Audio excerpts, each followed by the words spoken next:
1981 November నెల 28వ తారీఖు ఈ అవ్యక్త మురళిలో బాబా పూర్వీకులైన మీపై సర్వ ఆత్మలకు ఆశలు. సో ఇప్పుడు ఈ కల్పవృక్ష జ్ఞానంలో బాబా ఏదైతే మన యొక్క రెండు స్వరూపాలను గుర్తుపెట్టుకోవాలి అని చెప్పారు. ఒకటి పూర్వజ స్వరూపము మరియు పూజ్య స్వరూపం. సో ఇక్కడ ఈ స్వరూపంలో మన చేయాల్సిన సేవ ఏంటి, మన కర్తవ్యం ఏంటి, మన వంశావళి మన నుండి ఏమి ఆశిస్తున్నారన్నదే బాబా ఈ మురళిలో తెలియజేస్తూ మన కర్తవ్యాన్ని కూడా మనకి గుర్తు చేశారు.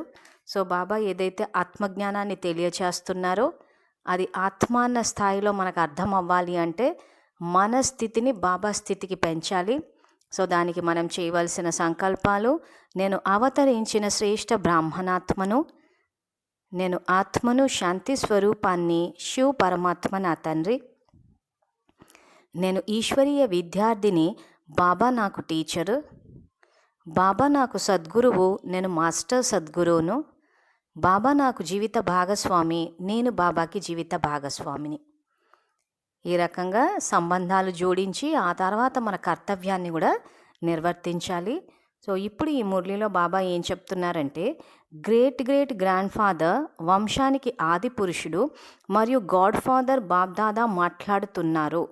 ఈరోజు గ్రేట్ గ్రేట్ గ్రాండ్ ఫాదర్ వంశానికి ఆది పురుషుడు తన యొక్క మొత్తం వంశావళితో కలుసుకుంటున్నారు. ఎంత పెద్ద వంశావళి అనేది మీ అందరికీ తెలుసు. మీరందరూ ఈ వంశావళి యొక్క ఆది పునాది, వంశవృక్షానికి మూలకాండము. మీ ద్వారా వంశావళి ఎలా వృద్ధి అవుతుంది, ఈ అన్ని రహస్యాలు మంచిగా తెలుసుకుంటున్నారు కదా అంటున్నారు. సో ఇప్పటి వరకు ఈ కల్పవృక్ష జ్ఞానంలో 4 భాగాల్లో నిజంగానే ఏ రకంగా మన వంశావళి వృద్ధి అవుతుందన్న రహస్యాలు మనము తెలుసుకున్నాం. కాబట్టి అవునన్న సమాధానం ఇవ్వచ్చు. ఒకవేళ అర్థం కాకపోతే, ఆ రహస్యాలు అర్థం కాకపోతే లేదు అని చెప్తే బాబా మీ స్థితికి తగ్గట్టు మళ్ళీ అర్థం చేయిస్తారు. కాబట్టి ఏ ఆత్మను చూసినా లేక ఎవరితో సంప్రదింపుల్లోకి వచ్చినా మేము సర్వ ఆత్మలకు పూర్వీకులము మరియు మొత్తం వృక్షం యొక్క శాఖలు, ఉపశాఖలు, అందరికీ మూల ఆధారం అంటే పునాది అనే స్మృతి ప్రత్యక్ష రూపంలో ఉంటుందా? ఇక్కడ బాబా స్మృతి అన్న పదాన్ని వాడారు. అంటే ఈ విషయాలు మీకు గుర్తుండాలి అంటున్నాడు. సో గుర్తుండాలి అంటే అవి ఎప్పుడు గుర్తుంటాయి? మనన చింతన చేస్తే గుర్తుంటాయి. సో ఇలాంటివన్నీ మనన చింతన అని చెప్పి ఏదైతే మురళి అయిపోయిన తర్వాత సంకల్పాలు ఇస్తున్నామో అందులో ఇలాంటి వాటిని మేము రాశాము. సో ఇక్కడే నేను వీటిని వివరిస్తాను. సో అక్కడ మనన చింతన చేసేటప్పుడు మళ్ళీ వివరణ ఉండదు. సో కాబట్టి ఇక్కడ బాబా ఏమంటున్నారంటే, పూర్వీకులైన మనము ఏ ఆత్మను చూసినా లేక ఎవరితో సంప్రదింపుల్లోకి వచ్చినా మేము సర్వ ఆత్మలకు పూర్వీకులము అన్న ఈ స్మృతి ఉందా అంటున్నాడు. సో ప్రస్తుతానికి విద్యాలు చేసే పురుషార్థంలో నేను చూసినంత మటుకైతే ఆ స్మృతి, ఆ జ్ఞాపకం అయితే లేదు ఎవరికి. ఎవరిని చూసినా కానీ వీళ్ళు జ్ఞానంలో లేరు, వీళ్ళకు చెప్తే అర్థం కాదు. సో ఒకటే ఆలోచన వచ్చేస్తుంది, ఏమంటే వీళ్ళు జ్ఞానంలో లేరు, భక్తులు, అర్థం కాదు అని. ఒక రకంగా బాబా చెప్పిన జ్ఞానం ఇప్పుడు ఇది ఏదైతే చెప్తున్నారో పూర్వీకులు, పూజ్యులము అని చెప్పి అసలు అది ఆ స్మృతి ఉండటం లేదు. సో ఇప్పుడు మన దృష్టిని మార్చాలి. సో దృష్టిని ఏ రకంగా మారుస్తాము? మన సంకల్పాల ద్వారా మారుస్తాం. ఒకప్పుడు వీళ్ళు జ్ఞానంలో లేరు అంటే సంబంధం లేనట్టు మాట్లాడాం వాళ్ళతోటి. వాళ్ళు బాబా పిల్లలు కాదు కదా అని మాట్లాడిన సందర్భాలు ఉన్నాయి. లేదా ఈ పార్టీలు ఏవైతే ఈ Vishnu party, Shankar party, Devaki party, ఇలాంటి పార్టీలు వీళ్ళు బాబా పిల్లలు కాదంట కదా అని చెప్పి ఈ రకంగా ప్రతిని భక్తులు కానీ పార్టీలు కానీ ఎవరిని చూసినా వీళ్ళు మన వాళ్ళు కాదు, వీళ్ళు జ్ఞానంలో లేరంట కదా, వీళ్ళు బ్రహ్మబాబా ఫోటో పెట్టుకోరంట కదా.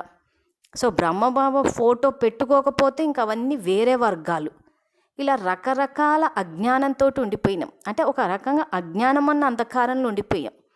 సో ఒక బ్రహ్మబాబా ఫోటో పెట్టుకుంటేనే అది వంశావళి, ఫోటో పెట్టుకోకపోతే వంశావళి కాదు అని చెప్పి బాబా ఎక్కడ చెప్పలేదు. సో ఇక్కడ అందుకే ఏం చెప్తున్నారు, ఏ ఆత్మను చూసినా లేక ఎవరితో సంప్రదింపుల్లోకి వచ్చినా, సో అంటే మొత్తం విశ్వంలోని ఆత్మలు, జ్ఞానులైనా అజ్ఞానులైనా ఎవరైనా కానీ ఎవరిని చూసినా కానీ మేము సర్వ ఆత్మలకు పూర్వీకులము మరియు మొత్తం వృక్షం యొక్క శాఖలు, ఉపశాఖలు అందరికీ మూల ఆధారం అంటే పునాది అనే స్మృతి ప్రత్యక్ష రూపంలో ఉంటుందా అంటున్నారు.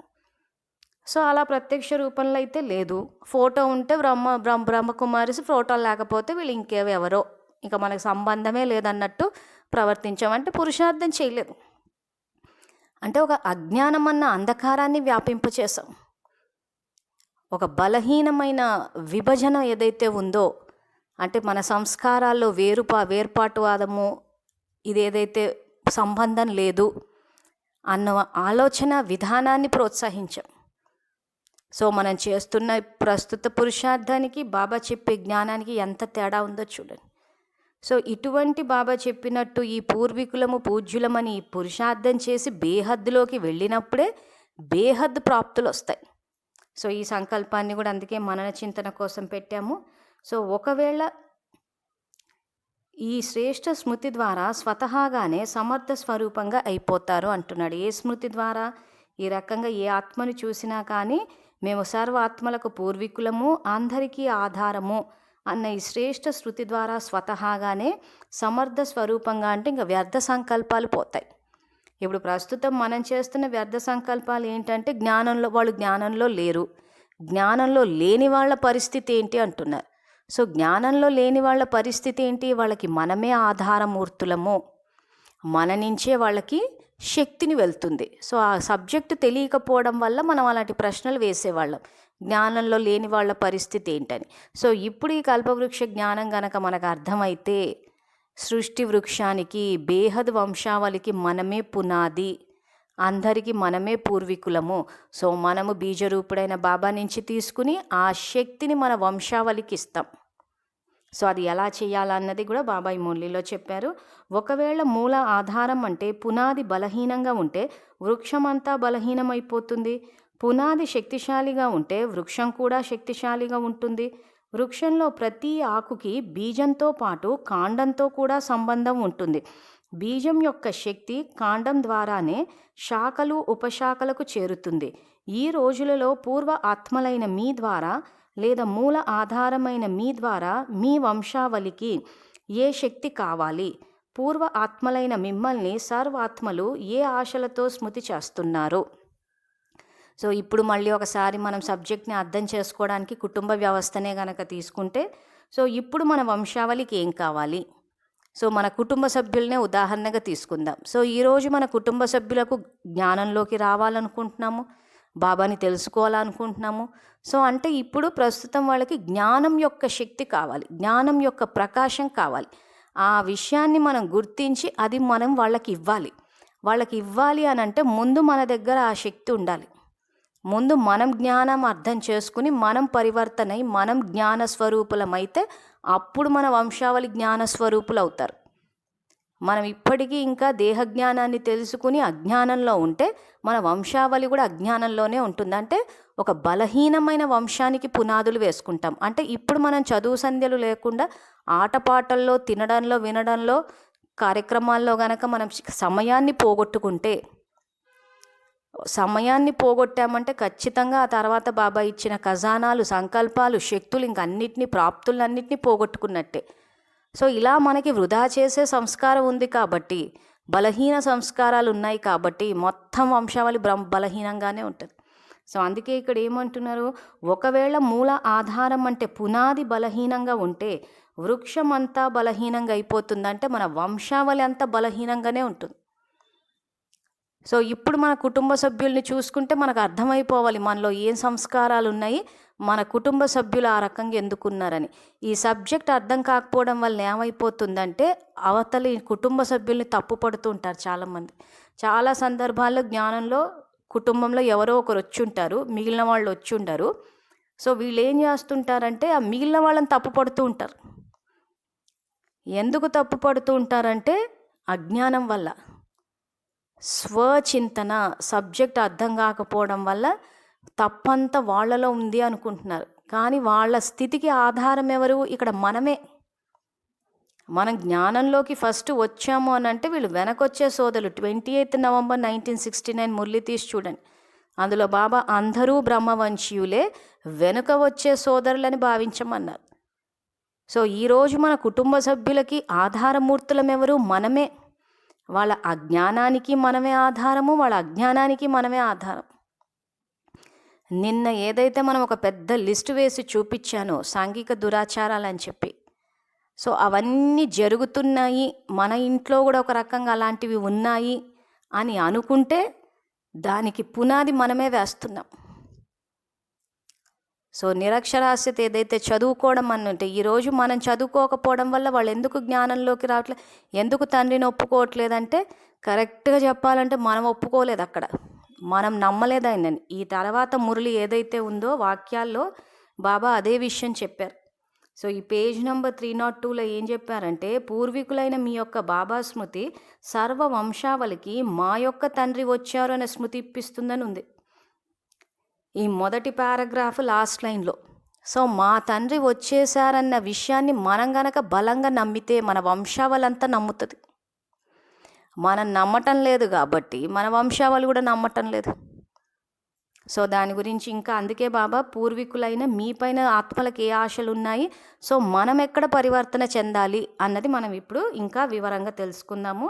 సో ఇక్కడ అందుకే ఈ రోజులలో పూర్వాత్మలైన మీ ద్వారా లేదా మూల ఆధారమైన మీ ద్వారా మీ వంశావళికి ఏ శక్తి కావాలి, పూర్వ ఆత్మలైన మిమ్మల్ని సర్వ ఆత్మలు ఏ ఆశలతో స్మృతి చేస్తున్నారు, సో మాస్టర్ దాత వరదాతలైన మీ ద్వారా ఏ శుభ కోరిక కోరుకుంటున్నారు, సర్వ ఆత్మల యొక్క అంటే మీ బేహద్ వంశావళి యొక్క శుభ సంకల్పం లేదా కోరికలు తెలుసుకుంటున్నారా అంటున్నాడు. సో మన వంశావళి యొక్క కోరికలు మనం తెలుసుకుంటున్నామా అంటే తెలుసుకోలేదు. అసలు మనం పూర్వీకులము పితృదేవతలం అన్న విషయమే తెలుసుకోలేదు. సో ఇది ఏ ఆధారంగా నేను చెప్పగలను అని అంటే, దసరా సమయంలో పితృదేవతలకు బ్రహ్మభోజనాలు పెట్టాలని చెప్పి మన వాళ్ళే పెడుతూ ఉంటారు. సో ఇక్కడ బాబా మురళిలో ఏం చెప్తున్నారు, మీ వంశస్థులు మీ నుంచి ఏం కోరుకుంటున్నారో మీరు తెలుసుకుంటున్నారా అనంటే, తర్వాతి వాక్యాల్లో సత్యమైన శాంతి, సుఖం, సంతోషము, సంతుష్టత కోరుకుంటున్నారు, అది మీరు వాళ్ళకి ఇవ్వాలి అని చెప్తున్నారు. కానీ మనం ఇక్కడ ఏం చేస్తున్నామంటే, మనమే పితృదేవతలకు మళ్ళీ పెట్టాలని చెప్పి మళ్ళీ బ్రహ్మభోజనాలు వండుకుని మళ్ళీ పితృదేవతలకు మేము మళ్ళీ తర్పణాలు ఇస్తున్నామని ఇస్తున్నారంటే, అసలు సబ్జెక్ట్ ఏమన్నా అర్థమైందా అనిపిస్తుంది ఇలాంటివి విన్నప్పుడు. ఇక్కడ అందుకే బాబా స్పష్టంగా ప్రశ్న అడుగుతున్నాను. నేను మళ్ళీ ఇంకొకసారి చదువుతున్నాను, ఎందుకంటే ఇలాంటి పితృపక్షాలు పితృదేవతలు అని చెప్పి మీరు ఏదైతే సమయాన్ని, సంకల్పాన్ని, డబ్బుని వీటన్నిటిని వృధా చేసుకుంటున్నారు. మన వంశావళికి మనం ఇవ్వాల్సింది శాంతి, సంతోషము, సంతుష్టత. వాళ్ళు మన వైపు చూస్తుంటే మనం ఇంకెవరో పూర్వీకులు అని చెప్పి వాళ్ళకు భోజనాలు పెట్టుకుంటూ ఉన్నాం. సో దానివల్ల ఏమవుతుంది, సమయము ధనం వృధా అవుతోంది అంతే. సో కాబట్టి ఈ మురళిని కొంచెం వివరంగా తెలుసుకుని విద్యార్థులు పురుషార్థాన్ని సరిదిద్దుకోవాలి. సో బాబా ప్రశ్నని మళ్ళీ ఒక్కసారి చదువుతున్నాను. ఈ రోజుల్లో పూర్వాత్మలైన మీ ద్వారా లేదా మూల ఆధారమైన మీ ద్వారా మీ వంశావళికి ఏ శక్తి కావాలి. సో ఈ ప్రశ్న గనక అర్థమైతే మళ్ళీ పితృపక్షాలని చెప్పేసి పితృదేవతలకు భోజనాలు పెట్టుకుంటూ కూర్చోరు. స్థూలమైన ఆహారము శరీరానికి అవసరం, శరీరం లేని వాళ్ళకి అది అవసరం లేదు. అది ఏంటంటే అది భక్తి అన్నది ఒక వ్యాపారం అయిపోయింది కాబట్టి ఆ రకమైన పద్ధతులు తీసుకొచ్చారే తప్పితే శరీరం అసలు బాబా చెప్పేదే ఆత్మజ్ఞానము. మనం మరజీవ జన్మ తీసుకున్న తర్వాత ఆత్మిక పిల్లలతోటి ఆత్మజ్ఞానాన్ని చెప్పేటప్పుడు మనమే పూర్వీకులము పూర్వజులం అని చెప్పినప్పుడు మళ్ళీ మనకి పితృదేవతలు ఎవరున్నారు? మనం ఆ పితృపక్షాల్లో పితృదేవతలకు అని చెప్పి బ్రహ్మభోజనాలు పెడుతూ కూర్చున్నామంటే, సో ఇక్కడ ఆ పూర్వజ స్థితిలో ఉండి అందరికీ శక్తినివ్వాలంటే ఇక్కడ ఏమంటున్నారు, సర్వ ఆత్మల యొక్క అంటే మీ బేహద్ వంశావళి వాళ్ళ యొక్క శుభ సంకల్పం లేదా కోరికలు తెలుసుకుంటున్నారా అంటున్నాడు. సో తెలుసుకుంటున్నామా అంటే తెలుసుకోలేదు, ఎందుకంటే మనం అసలు పూర్వీకులం అన్న విషయమే మనం అక్కడ జ్ఞానపరంగా తెలుసుకున్నాము. లేదా వాట్సాప్లో వచ్చే ఆ ముక్కలు జ్ఞానంలో అక్కడక్కడ ఇలాంటి సంకల్పాలు వచ్చేస్తుంటాయి. కల్పవృక్షంలో నేను బ్రాహ్మణాత్మను పునాది దగ్గర ఉన్నంటే ఆ ముక్కలు జ్ఞానం చదివేసుకున్నాం, కానీ కర్తవ్యాన్ని నిర్వర్తించలేదు. సో అందుకే ఇక్కడ ఏమంటున్నారు, ఈ రోజులలో సర్వ ఆత్మల నుండి ఒకే మాట వినిపిస్తుంది, అందరిది ఒకే మాట, 2 గడియలు సుఖం శాంతితో జీవించాలి అనుకుంటున్నారు, అశాంతితో ఉన్నారు. సంపద సాధనాలు ఉన్నప్పటికీ సుఖం మరియు శాంతి యొక్క నిద్ర కళ్ళలో లేదు. సో ఈ రోజుల్లో అందరికీ సంపద సాధనాలు అన్నీ ఉన్నాయి. సో అయినా కానీ సుఖము శాంతి యొక్క నిద్ర కళ్ళలో లేదు. ఈ రోజులలో చాలామంది సత్యమైన సుఖం శాంతి మరియు సత్యమైన సంతోషానికి దాహంగా ఉన్న కారణంగా మార్గం కోసం వెతుకుతున్నారు. అనేక అల్పకాలిక మార్గాలు అనుభవం చేసుకుంటున్నారు. కానీ సంతుష్టత అనుభవం అవ్వని కారణంగా ఇప్పుడు నెమ్మదిగా అనేక మార్గాల నుండి తిరిగి వచ్చేస్తున్నారు. ఇది కూడా కాదు అంటూ తిరిగి వచ్చేస్తున్నారు. ఇప్పుడు ఇది కాదు అనే అనుభవంలోకి వచ్చేస్తున్నారు. సరి అయిన మార్గం వేరే ఏదో ఉంది అని అనుభూతి చేసుకుంటున్నారు. సో మొదటి భాగంలో కనుక చూస్తే బాబా అక్కడ కల్పవృక్షం యొక్క దుర్దశ గురించి చెప్పారు. సో ఇక్కడ ఈ మురళికి వచ్చేసరికి బాబా అదే అంటున్నారు, ఎక్కడ ఏ మార్గం ఉందా అని వెతుకుతుంటే పూర్వీకులైన మనము అమరజ్యోతులై అంధకారం నుంచి జ్ఞానంలోకి తేవాలంటున్నాడు రాబోయే వాక్యాల్లో. కానీ ఇక్కడ మనం అవన్నీ పక్కన పెట్టేసి మనమే ఏదో ఇక్కడ కాండంలో కొమ్మల్లో రెమ్మల్లో ఉన్నామన్నట్టు మనమే కూర్చుని అందరికీ ఎప్పుడో పోయిన వాళ్ళకి పితృదేవతలకు పెట్టాలంట, వాళ్ళు సంతుష్టం అవుతారంట అని చెప్పేసి మళ్ళీ వంటలు చేసుకుంటూ అదే సమయం అంతా వృధా చేసుకుంటూ ఉన్నా. చదువు ఎక్కడ పోయిందంటే ఎక్కడికో పోయింది. సో ఇక్కడ వాళ్ళు కోరుకునే, సో మనం ఇక్కడ కూర్చుని సబ్జెక్ట్ని రివర్స్గా అర్థం చేసుకుని భోజనాలు వండుకుంటూ కూర్చున్నాం కాబట్టి ఆ భక్తిలో కూడా పితృదేవతలకు తర్పణాలని పితృపక్షాలని వాళ్ళు పెట్టుకుంటూ కూర్చున్నారు. ఇంత చేసినా మరి వాళ్ళకేమన్నా శాంతి సుఖం వచ్చిందా అంటే రాలేదు. ఎక్కడి నుంచి వస్తుంది? పూర్వీకులైన మన నుంచి వస్తుంది. సో అందుకే రాబోయే వాక్యాలు ఏమంటున్నారంటే, ఇటువంటి సమయంలో పూర్వీకులైన మీ కర్తవ్యం దీపం వలె ఆత్మలకి మార్గం చూపించాలి, అమరజ్యోతి అయి వారిని అంధకారం నుండి గమ్యానికి తీసుకురావాలి. ఇటువంటి సంకల్పాలు వస్తున్నాయా అని అంటే రావట్లేదు బాబా అని చెప్పి స్ట్రైట్గా చెప్పొచ్చు. సో ఒకటే ఆలోచన వస్తుంది, దసరా పండగ వస్తే బ్రహ్మభోజనాలు పెట్టుకోవాలి పితృపక్షాలు అని చెప్పి అని తిప్పి ఆలోచనలన్నీ తిండి వైపే వెళ్తున్నాయి తప్పితే వాళ్ళకి దీపం వలె ఆత్మలకి మార్గం చూపించాలి. అమరజ్యోతి అంటే ఆత్మ అన్న జ్యోతిని మనం వెలిగించి జ్ఞానం యొక్క ప్రకాశాన్ని వ్యాపింపచేయాలి. సో ఇక్కడ ఆత్మ అన్న జ్యోతిని వెలిగించకుండా ఇక్కడ ఆ దేహం అన్న స్థితిలోనే అజ్ఞానం అన్న అంధకారాన్ని వ్యాపింపచేస్తున్నాం. సో ఇక్కడ అందుకే అన్నమర జ్యోతి అయి వారిని అంధకారం నుండి గమ్యానికి తీసుకురావాలి. ఇటువంటి సంకల్పాలు వస్తున్నాయా? పూర్వాత్మలైన మేము సర్వ వంశావళి ముందు ఏదైతే చేస్తామో అదే మొత్తం వంశావళి వరకు చేరుతుంది అనే స్మృతి ఉంటుందా? సో ఈ మధ్యకాలంలో కొంత రెగ్యులర్గా చదువు మీద శ్రద్ధ పెట్టే పిల్లలకైతే కనిపిస్తుంది, కానీ మిగిలిన వాళ్ళకైతే కనిపించట్లేదు. మరి పురుషార్థం కరెక్ట్గా చెయ్యాలి అనుకునే వాళ్ళు మాత్రము పూర్వాత్మలైన మేము సర్వ వంశావళి ముందు ఏదైతే చేస్తామో అదే మొత్తం వంశావళికి చేరుతుంది. సో ఇక్కడ ఏం చేరుతుంది? మనం స్నేహంతో ఉంటే స్నేహం యొక్క శక్తి చేరుతుంది, మనం సహయోగంతో ఉంటే సహయోగం యొక్క శక్తి, సోదర భావంతో ఉంటే సోదర భావం యొక్క శక్తి. అలా కాకుండా నిన్న మనం పెద్ద లిస్ట్ ఏదైతే వేసుకున్నామో అవినీతి, లంచగొండితనము, మోసం చేయడము, ఇలాంటివి ఏమైనా మనం చేస్తుంటే అవే మన వంశావళికి చేరుతూ ఉంటాయి. సో ఈరోజు మనం గనక నిజాయితీతో లేకపోతే అదేదైతే ఉందో అవినీతి అదే వంశావళిలో చేరుతూ ఉంటుంది. సో మళ్ళీ మనం కూర్చుని అక్కడ కరప్షన్ ఉంది ఇక్కడ అవినీతి ఉంది అని చెప్పి మొత్తుకోవాల్సిన అవసరం లేదు. ఇక్కడ మనం గనక మారితే మొత్తం వంశావళి అంతా మారిపోతుంది. సో ఈరోజు ఏం చేస్తున్నాము? బాబాని అడ్డుపెట్టి వ్యాపారాలు చేస్తున్నాం.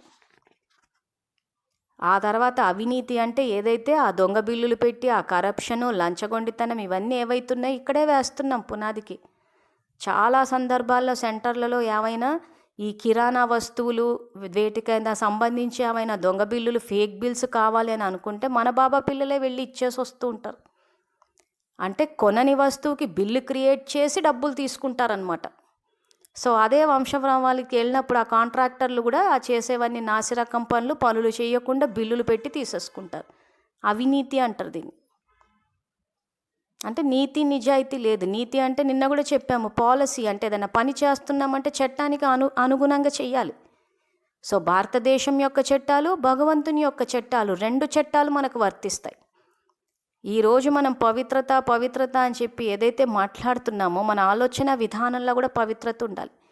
ఈరోజు దొంగ బిల్లులు క్రియేట్ చేసి మనం ఆ రకంగా డబ్బు తీసుకుని ఆ రకంగా సంయోగం ఇస్తున్నాము అంటే అది ఇక్కడ మనకి సెంట్రక్కయ్యకి మధ్యలోనే ఆగిపోతుంది అనుకోవద్దు. అది మొత్తం వంశావళికి వెళ్ళిపోతుంది. అసలు ఆ రకంగా ఫేక్ బిల్స్ పెట్టుకుని క్లెయిమ్ చేసుకోవాల్సిన అవసరమే లేదు అసలు. సో ఇక్కడ ఏమైపోతుంది? అవినీతి, అది నిజాయితీ లేకపోవడం. సో ఇటువంటి ఆత్మలు బ్రహ్మబాబా వంశంలోకి వస్తారా అంటే దరిదాపుల్లోకి కూడా రారు. ఎందుకంటే ఆయన సంపూర్ణ పవిత్రుడు, నిజాయితీపరుడు. ఆయన నిజాయితీకి మన నిజాయితీకి ఇంకా అసలు చాలా తేడా వచ్చేసింది అనుకోవాలి. ఈ రకంగా ప్రతీదీ ఫేక్, ఇది అబద్ధాలు చెప్పడము, ఫేక్ బిల్స్ పెట్టుకోవడము, దానికి బాబా పిల్లలు కూడా సంయోగం ఇవ్వడము. మరి ఇన్ని నియమాలు అని మాట్లాడేటప్పుడు మరి బాబా చెప్పిన ఈ భూమి బద్దలైన ధర్మాన్ని వదలొద్దన్నప్పుడు ధర్మాన్ని ఎట్లా వదిలేస్తున్నాము? తప్పు చేసే వాళ్ళకు సంయోగం ఇస్తుంటే ఏమవుతుంది? అంతా కలిపి ఒకే వంశంలోకి వస్తాం. సో అజ్ఞానం వల్ల, లోభం వల్ల, డబ్బు సంపాదించుకోవాలన్న లోభం వల్ల ఈ ఫేక్ బిల్స్ పెడుతూ ఉంటారు. సో అప్పుడు ఏమవుతుంది? సహకరించే విద్యార్థులు కూడా ఉన్నారు, ఫేక్ బిల్స్ తెచ్చిస్తూ ఉంటారు. అంటే వీళ్ళ సంస్కారం వాళ్ళ సంస్కారం అంతా ఒకటే కాబట్టి అంతా కలిపి ఒక వంశావళికే వస్తారు. సో అందుకే ఈ మురళి స్టార్టింగ్లో బాబా అది అడిగారు, మీ ద్వారా వంశావళి ఎలా వృద్ధి అవుతుంది, ఈ అన్ని రహస్యాలు మంచిగా తెలుసుకుంటున్నారు కదా అని. సో ఈరోజు మన కుటుంబ సభ్యులు నిజాయితీపరులు అవ్వాలి అంటే ఇప్పుడు సంగమ యుగంలో నిజాయితీతో వ్యవహరించాలి. ఏదో చిన్న చిన్న ప్రాప్తుల కోసం అని చెప్పేసి చెప్పారు కదా అని చెప్పి మనం చేస్తూ పోతూ ఉంటే మన ప్రాప్తి ఏముంటుంది? ఒక ఉదాహరణ చెప్పాలంటే నా జీవితంలో జరిగిన సంఘటనే 2016లో నోట్లు రద్దు చేశారు. 500 రూపాయల నోట్లు, 1000 రూపాయల నోట్లు. అవి రద్దు చేసినప్పుడు అది నవంబర్ నెలలో జరిగింది. అప్పుడు బాబా మిలనం ఉండే. సో నేను వెళ్ళేది ఉండే. సో అప్పుడు ఏమైందంటే ఏ అక్కయ్య ద్వారా అయితే మేము వెళ్తున్నామో అక్కయ్య ఫోన్ చేసి, నువ్వు ఇట్లా మా దగ్గర ఇంత డబ్బు ఉంది నీ అకౌంట్లో, అప్పుడు నేను ఇంకా స్టేట్ బ్యాంక్లో సర్వీస్లోనే ఉన్నాను, నీ అకౌంట్లో వేస్తాము, మొత్తం అంతా మార్చుకుని తీసుకురమ్మని చెప్పింది. కానీ అప్పటికి ప్రభుత్వం ఎన్నో రూల్స్ అండ్ రెగ్యులేషన్స్ పెట్టింది ఆ క్యాష్ని మనం మార్చుకోవాలి అంటే. సో వీళ్ళ దగ్గర unaccounted for money, black money ఎక్కువగా ఉంది. నేను అదే అడిగాను, అక్కయ్య అసలు ఈరోజు అకౌంట్స్ ఉన్నప్పుడు బ్రహ్మకుమారిస్ ట్రస్ట్ పేరు మీద ఎన్నో అకౌంట్స్ ఉన్నాయి, మీ దగ్గర ఆ డబ్బు ఉంటే ఆ ట్రస్ట్లో వేసేస్తే దాన్ని అది మార్చేయచ్చు కదా అంటే, అన్ని లెక్కలు చూపించలేం కదా అక్కయ్య అంది. సో ఈ బ్లాక్ మనీ అన్న కాన్సెప్ట్ ఎక్కడి నుంచి వచ్చిందంటే ఇక్కడి నుంచే వచ్చింది, పునాది దగ్గర ఉన్న మన దగ్గరనే. అంటే దేశం యొక్క చట్టాలని గౌరవించట్లేదు, నిజాయితీ లేదు కరెక్ట్గా చెప్పాలంటే. సో ఈరోజు రాజకుటుంబాల్లోకి వెళ్ళాలి అని అంటే ఆ రాజుకి ధర్మం తెలిసి ఉండాలి. సో ధర్మం అంటే ఏంటి? అక్కడ దేశం యొక్క చట్టాలని ఇప్పుడే గౌరవించకపోతే అక్కడ తీసుకెళ్ళి సింహాసనం మీద కూర్చోబెట్టే అవకాశమే లేదు. అది పూర్తిగా ధర్మము 4 పాదాలు నడిచే యుగాలు అవి. సో ఆ రకంగా అక్క ఫోన్ చేసినప్పుడు ఇంకా ఆ తర్వాత ఒక 2 డేస్ తర్వాత నేను మౌంట్ అబుకి బయలుదేరేది ఉంది. సో ఈరోజు అక్కకు సహకరించకపోతే అక్క నాకు స్పెషల్ అకామిడేషన్ ఇవ్వదేమో, విఐపి డైనింగ్ ఇవ్వదేమో అని ఇలా చిన్న చిన్న చిన్న చిన్న విషయాల్లో బుద్ధిని ఇరికించలేదు. బాబా భూమి బద్దలైన ధర్మాన్ని వదలొద్దంటాడు. సో అందుకే స్పష్టంగా చెప్పాను, అక్కయ్యకి అలాంటి పనులు చెయ్యము. స్టేట్ బ్యాంక్లో ఉద్యోగం చేస్తున్నామంటే సంస్థ యొక్క నియమ నిబంధనలకు తగ్గట్టు నిజాయితీగా ఉద్యోగం చేయాల్సిందే. ఈరోజు మౌంట్ అబుకి తీసుకెళ్లరేమో, మనకి ప్రత్యేకమైన గదులు ఇవ్వరేమో, విఐపి డైనింగ్ ఇవ్వరేమో, టోలీలు ఇచ్చేటప్పుడు 2 డబ్బాలు ఇవ్వరేమో, మనకి గౌరవ మర్యాదలు ఇవ్వరేమో, డైమండ్ హాల్లో ముందు కూర్చోబెట్టరేమో అని ఇలాంటి చిన్న చిన్న చిన్న వాటి కోసం అని చెప్పి ధర్మాన్ని ఎందుకు వదులుకోవాలి? సో మాట్లాడేటప్పుడు బాబా బాబా అని అంటున్నామంటే ఇంకా ఆయన సంపూర్ణ పవిత్రంగా ఉండాలి, అది నిజాయితీగా ఉండాలంటే ఇంక ఉండాల్సింది అంతే. సో ఆ రోజు అక్కయ్యకి అదే చెప్పాను, ఇటు సంస్థ యొక్క నియమాల ప్రకారం కూడా మేము నిజాయితీగానే ఉంటాము, ఆ తర్వాత బాబా చట్టాల ప్రకారం చూసుకున్నా కానీ నిజాయితీని మాత్రం వదిలేది లేదు, స్పష్టంగా చెప్పాను. మళ్ళీ అక్క నాకన్నా సీనియరు, ఆవిడ ఎన్నో ఏళ్ల నుంచి జ్ఞానంలో ఉందంటే ఆత్మిక స్థితిలో ఉండాలి. వయసుని చూస్తున్నాము, సీనియారిటీ చూస్తున్నామంటే దేహస్థితిలోకి వచ్చేసామని. దేహస్థితిలోకి వచ్చామంటే ధర్మాన్ని మాట్లాడలేము. ఇంకా ఆత్మిక స్థితిలో ఉంటే ఖచ్చితంగా నిజాన్ని నిర్భయంగా సభ్యతతోనే చెప్తాం. సో అదే విషయం చెప్పాము, అక్క అక్కడికి ఆగిపోయింది. సో బాబా ఏమంటారు, మీరు గనక శ్రీమతాన్ని పాటిస్తే పరిస్థితులు ప్రతికూలంగా వెళ్ళేది ఉంటే కూడా సరిదిద్దుతా అంటారు.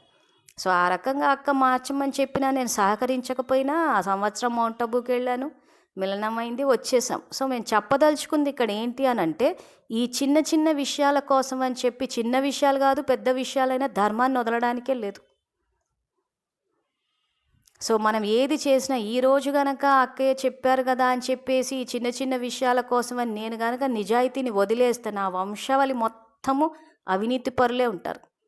మళ్ళా తర్వాత ఇలాంటి కుటుంబ సభ్యులు ఎక్కడి నుంచి వచ్చారు బాబా, ఇలాంటి కుటుంబ సభ్యులను ఎందుకు ఇచ్చారని చెప్పి అప్పుడు ఏడ్చే కన్నా ఇప్పుడు సంగమం నడుస్తుంది, తండ్రి అవతరించి కల్పవృక్ష జ్ఞానం చెప్తున్నారు కాబట్టి మనకి ఎటువంటి వంశావళి కావాలి, నిజాయితీ పరులు కావాలి అని అంటే ఇంకా శివబాబా చెప్పిన పురుషార్థం చేయాల్సిందే.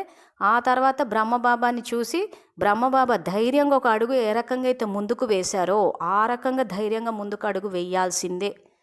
లేదు పర్లేదు, ఇప్పుడు ఈ సంగమ యుగంలో స్పెషల్ అకామిడేషన్, విఐపి డైనింగ్ ఇవి ఉంటే చాలు మాకు అని అంటే అంతే ప్రాప్తి వస్తుంది. సో అదే స్పెషల్ అకామిడేషన్, అదే విఐపి డైనింగ్, ఆ 2 డబ్బాల టోలీ ఏమైనా కూర్చోబెడితే డైమండ్ హాల్లో ముందు కూర్చోబెడతారు.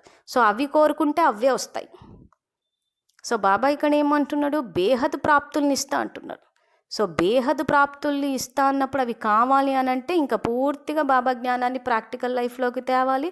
నాకు ఒక్క బాబా తప్ప మరెవ్వరూ లేరని, నేను ఈశ్వరీయ విద్యార్థిని, బాబా నాకు టీచర్ అంటే ఇంకా టీచర్గా ఆయన ఏది చెప్తే అది పాటించాల్సిందే. మళ్ళీ బాబాని పక్కన జరిపేసి అక్కకి కోపం వస్తుందేమో, అక్క చెప్పినట్టు వినకపోతే సమస్యలు వస్తాయేమో, రేపు మళ్ళీ సెంటర్కి రానివ్వరేమో, సెంటర్కి వెళ్ళకపోతే బాబాని మర్చిపోతామేమో, బాబా నుంచి కట్ ఆఫ్ అయిపోతామేమో అని ఇలాంటి వ్యర్థ సంకల్పాలు చేయొద్దు. సో నిజంగా బాబా మీద ప్రేమ ఉంటే మనకు అసలు స్థానంతో సంబంధమే లేదు. ఆ సెంటర్కి మౌంట్ అబూకి వెళ్తేనే బాబాతోటి కనెక్షన్ ఉన్నట్టు అని అంటే ఆధారాన్ని తీసేసుకుంటున్నాం. బాబాతోటి కనెక్షన్ ఏ రకంగా ఏర్పడుతుంది, ప్రేమతో కూడుకున్న సంబంధం అది. సో ప్రేమ అవసరం కానీ స్థానం అవసరం లేదు. సో అందుకే బాబా ఇక్కడ ఏమంటున్నారంటే, ఇటువంటి సమయంలో పూర్వీకులైన మీ కర్తవ్యం దీపం వలె ఆ ఆత్మలకి మార్గం చూపించాలి, అమరజ్యోతి అయి వారిని అంధకారం నుండి గమ్యానికి తీసుకురావాలి. సో ఆ రోజు అక్క ఫోన్ చేస్తే చెప్పాను, అక్కయ్య ఇది యాక్చువల్గా రూల్స్, సో ఇంకా దీనికి కట్టుబడే ఉంటాము అని చెప్పి ఆ రకంగా చేయడం వల్ల అక్కకు కోపం వచ్చినా కానీ అక్కని తప్పు చేయకుండా ఆపాము అక్కడ. అంటే ఆ తర్వాత వాళ్ళు ఇంకేమైనా మార్గాలు వెతుక్కుంటే మనకు తెలియదు, కానీ ఆ చెయ్యబోయే పాపంలో మనము భాగస్వాములం అవ్వద్దు. అసలే సంగమ యుగంలో పాపం తిరిగి వస్తే 100 రెట్లు తిరిగి వస్తుంది అంటాడు. సో ఇప్పుడు సంగమ యుగంలో ప్రత్యక్ష ఫలంగా కూడా చేసిన తప్పుకి ఫలము ప్రత్యక్ష ఫలంగా వచ్చేది, దుఃఖం వచ్చేది. ఆ తర్వాత ఇది ఈ కల్పంతో పోయేది కాదు, సంగమ యుగంతో వచ్చే కల్పం కూడా ప్రాప్తులు పోగుంటారు. రాజ్య సన్మానం, పూజ్య సన్మానం రెండూ పోతాయి. సో అప్పుడు ఏమైపోతుంది, వంశంలంతా అవినీతి పరులు వస్తారు. ఆ అక్కకు సహకరించి ఉండింటే ఇంకా తన పురుషార్థం నా పురుషార్థం ఒకటే కాబట్టి ఇద్దరం కలిసి వంశంలో పోయి ఉండేవాళ్ళం. సో అందుకే ఎవరిని చూసినా కానీ ఆ పూర్వీకులము, సో ముందు పూర్వీకులైన మనం కరెక్ట్గా ఉండాలి ఇక్కడ. సో మన వంశావళి అంతా అప్పుడు శక్తిశాలిగా వచ్చేస్తుంది. అంతే తప్పితే ఇప్పుడు మనం చిన్న చిన్న విషయాలకు గనక ప్రలోభాలకి గురైపోయామంటే, సో అలా ప్రలోభాలకి గురయ్యే కుటుంబ సభ్యులే వస్తారు, జీవితం అంతా అస్తవ్యస్తం చిన్న భిన్నం అన్నట్టు ఉంటుంది. సో దైవీ గుణాలలో ఎంతో శక్తిశాలిగా ఉండాలి. ఎటువంటి అంటే ఆ రోజు ఆ వచ్చిన పరిస్థితి ఏంటి, పరీక్ష నా నిజాయితీకి. చట్టాల పట్ల నాకు గౌరవం ఉందా, సంస్థలో నేను నిజాయితీగా ఉంటానా లేదా, బాబా శ్రీమతాన్ని ఎంత నిజాయితీగా పాటిస్తానన్న దానికి అది పరీక్ష. సో ఆ పరీక్ష వచ్చినప్పుడు ఏమైంది, అక్కడ మనం నెగ్గాలి. సో అక్కయ్య ఎందుకు ఆ రకంగా చేశారు, నాకు పరీక్ష పెట్టి నన్ను పాస్ చేయాలని. సో అక్కయ్య ఎవరక్కడ, సహయోగి ఆత్మ. అలాంటి సహయోగం ఇచ్చినప్పుడు మనని ఎగ్జామ్లో పాస్ చేసి మనకు మార్కులు జమ అయ్యేటట్టు చేసినందుకు అక్కకి ధన్యవాదాలు తెలియాలి, కృతజ్ఞతలు తెలియచేయాలి అంటాడు. అంతకు మించి వీళ్ళు ఎందుకు ఇలా ప్రవర్తిస్తున్నారు, ఎందుకు ఇలా అడుగుతున్నారు, ఇంత బ్లాక్ మనీ వీళ్ళది అని వ్యర్థమంతా ఆలోచించడానికి శ్రీమతం లేదు. మన జీవితంలో ఏది వచ్చినా ఈ రకంగా మనల్ని తప్పుడు మార్గంలోకి తీసుకెళ్ళడానికి ఎటువంటి పరీక్షలు ఎవరి నుంచి వచ్చినా కానీ వీళ్ళంతా మన సహయోగి ఆత్మలు. మన దృఢత్వానికి, మన నిజాయితీకి, మనం శ్రీమతాన్ని ఎంత పాటిస్తున్నాం, ధర్మస్థాపనలో బాబాకి ఎంత సహయోగం ఇస్తున్నాం. ధర్మాన్ని బాబా స్థాపన చేయడానికి ఈరోజు సహయోగం ఇవ్వడం అంటే ఏంటి? మనం అది కర్మలోకి తీసుకురావాలి. ఊరికే కూర్చుని స్టేట్మెంట్లు ఇవ్వడం కాదు, లేదా చేసిన తప్పులు చేసేసి ఆ తర్వాత సమర్థించుకోవడం కాదు. అక్కయ్య ఫోన్ చేశాక నేనేం అనలేకపోయాను, ఏమన్నా అంటే ఏం తప్పు వస్తుందేమో, రేపటి రోజున ఏ సమస్యలు వస్తాయి, ఇవన్నీ సాకులు చెప్తూ కూర్చోద్దు. ఇంకా మనము సాకులు, మన వంశావళంతా సాకుల వంశావళే వస్తుంది. సో ఇలా ఒక్కొక్కటి మీరు గనక గమనించి గనక చూస్తే మీ సంస్కారాలే మీ వంశస్థుల్లో ఉంటాయి. మనం వాటిని ఒప్పుకున్నా ఒప్పుకోకపోయినా సూక్ష్మంగా గమనించి చూడండి, మీ సంస్కారాలు, మీ కుటుంబ సభ్యుల సంస్కారాలు ఒకటే ఉంటాయి. సో ఇప్పుడు మన వంశావళిని, మన కుటుంబ సభ్యుల్ని, శక్తిశాలి కుటుంబ సభ్యులు రావాలి, నిజాయితీపరులు రావాలి, సహయోగం ఇచ్చేవాళ్ళు రావాలి, శక్తిశాలిగా తెలివివంతులు, ఇలాంటి కుటుంబ సభ్యులు రావాలి అంటే ముందు మనం పరివర్తన అవ్వాలి. సో అప్పుడు మన సంస్కారాలు ఎవరి ఆత్మలతోటైతే మ్యాచ్ అవుతాయో అటువంటి ఆత్మలు మన వంశావళిలోకి వస్తారు. సో అందుకని ఇప్పుడు ఏమంటున్నారు, ఇటువంటి సమయంలో పూర్వీకులైన మీ కర్తవ్యం దీపం వలె ఆత్మలకు మార్గం చూపించాలి. అమరజ్యోతి అయి వారిని అంధకారం నుండి గమ్యానికి తీసుకురావాలి. ఇటువంటి సంకల్పాలు వస్తున్నాయా? పూర్వ ఆత్మలైన మేము సర్వ వంశావళి ముందు ఏదైతే చేస్తామో అదే మొత్తం వంశావళికి చేరుతుంది అనే స్మృతి ఉంటుందా?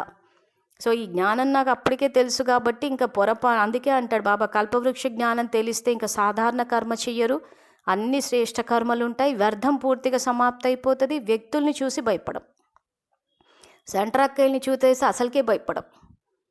సో ఈరోజు అట్లాంటి పరిస్థితులు, అలాంటి సమస్యలు వచ్చిన వ్యక్తులను చూసి ఎట్లా భయపడిపోతుంటారంటే చాలామంది, ఏమైపోతుందో, ఏం సమస్యలో అని చెప్పి.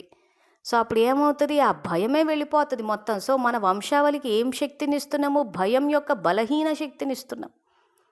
ఆ భయం యొక్క బలహీనత వల్ల ఆత్మల యొక్క స్థితి పడిపోతుంటే అదే మళ్ళీ మనకు తిరిగి వస్తుంది. అందుకే చాలామందికి జ్ఞానం అర్థమైనా కానీ ముందుకు పోలేకపోతూ ఉంటారు. ఎందుకు? ఈ మన వంశావళి నుంచి మనం అదే ఇస్తున్నాం, అజ్ఞానాన్ని, బలహీనతల్ని ఇస్తున్నాం కాబట్టి అదే తిరిగి వస్తుంటుంది. సో వర్తమానంలో జ్ఞానం వింటూ ఉంటారు, అర్థమవుతూ ఉంటుంది, మళ్ళీ అవే ప్రశ్నలు వేస్తూ ఉంటారు, మా ఇంట్లో వాళ్ళని మార్చాలంటే ఏం చెయ్యాలి అని.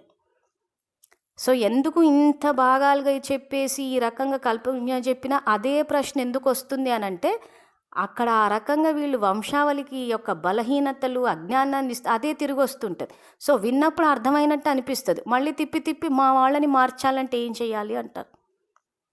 సో ఏం చెయ్యాలి? మీ కుటుంబ సభ్యుల్ని మార్చాలంటే మీరు స్వపరివర్తన అవ్వాలి, మీరు వాళ్ళకు ఆధారం అవ్వాలి. సో కాబట్టి మీ స్థితిని ఫస్ట్ శక్తిశాలి చేసుకోవాలి. సో అందుకే ఇక్కడ పూర్వీకులైన మీ సంకల్పం విశ్వం యొక్క వాతావరణాన్ని పరివర్తన చేస్తుంది. సో విశ్వం, మన ఇల్లు కూడా విశ్వంలోనే ఉంది కాబట్టి ఫస్ట్ మన సంకల్పాల యొక్క ప్రభావం మన ఇంట్లో పడాలి. మన ఇల్లు గనక శాంతి కుండంగా మన ఇంట్లోకి వస్తే మనకు శాంతి అనుభవం అవుతుందంటే ఖచ్చితంగా విశ్వంలో కూడా వ్యాపిస్తుంది. మన ఇంట్లోనే మనం అశాంతితోటి ఉండిపోయి నాలోని శాంతి వ్యాపిస్తుందంటే అది జరగదు. ఊరికే సంకల్పాలు చేసుకుని మేము మనసా సేవ చేసుకున్నామని చెప్పేసి తృప్తి పడాల్సిందే తప్పితే అవి వెళ్ళే అవకాశమే లేదు. అందుకే బాబా మురళీలో మీ సంకల్పాలు చేరట్లేదు అని చెప్పి చాలా సందర్భాల్లో అంటూ ఉంటారు. ఆ తర్వాత కుటుంబ సభ్యుల పట్ల ఉండాల్సిన స్నేహ భావన. సో చాలా సందర్భాల్లో సంస్కారాలు ఘర్షణ వచ్చేస్తుంటుంది. సో లౌకిక పరివారం కానీ అలౌకిక పరివారం కానీ చాలామంది సంఘటనలో ఇమడలేకపోతారు, కలవలేకపోతారు. ఏ చిన్న సమస్య వచ్చినా మాకు మర్యాద ఇవ్వలేదు, గౌరవం ఇవ్వలేదు, ఇలా జరిగింది అలా జరిగిందని చెప్పేసి ఆ సంఘటనలో ఇమడలేక, సంస్కారాలు కలుపుకోలేక, అందరితోటి కలిసి ఉండలేక మేము మనసా సేవ చేసుకుంటామని చేస్తుంటారు. ఆ మనసా సేవల సంకల్పం ఏం చేస్తారు? మళ్ళీ నాలోని స్నేహం యొక్క దివ్య కిరణాలు అంటారు. అసలు ఎవరితోటి కలవలేకపోతున్నాము అంటేనే అక్కడ స్నేహం అన్న దైవీ గుణం మనలో లేదని అర్థం. అది లేనప్పుడు నాలోని స్నేహం యొక్క దివ్య కిరణాలు ఇల్లంతా వ్యాపిస్తున్నాయి అంటే ఎలా వ్యాపిస్తాయి? సో కాబట్టి విద్యార్థులు చెక్ చేసుకోవాలి, అసలు ఏం పురుషార్థం చేస్తున్నా, నిజంగా గుణాలు మనలో ఉన్నాయా, సంఘటనలో కలిసి ఉండగలుగుతున్నామా, అందరినీ కలుపుకుని పోగలుగుతున్నామా, లేదా సమస్యలు వచ్చి భయపడిపోయి ఉత్తమే మనసా సేవనే చేసుకుంటున్నామా. సో ఆ రకంగా మనలో దైవీ గుణాలే లేనప్పుడు ఎంత నాలోని శాంతి, నాలోని స్నేహము, నాలోని అంటే ఇక్కడ ఈ సంఘటనలో సమస్యలు వచ్చినప్పుడు అసంతృప్తికి కూడా లోనైపోతుంటారు. మేము ఇలా అనుకున్నాం, ఇలా జరుగుతుందని అనుకోలేదు. సో అక్కడ అసంతుష్ట పడిపోతారు. మళ్ళీ నాలోని సంతుష్టత యొక్క దివ్య కిరణాలు అంటారు. సమస్యలు వస్తాయేమని భయపడతారు, మళ్ళీ నాలోని ధైర్యం యొక్క కిరణాలు అంటారు. సో ఎలా వెళ్తాయి ఇవన్నీ మనలో లేనప్పుడు?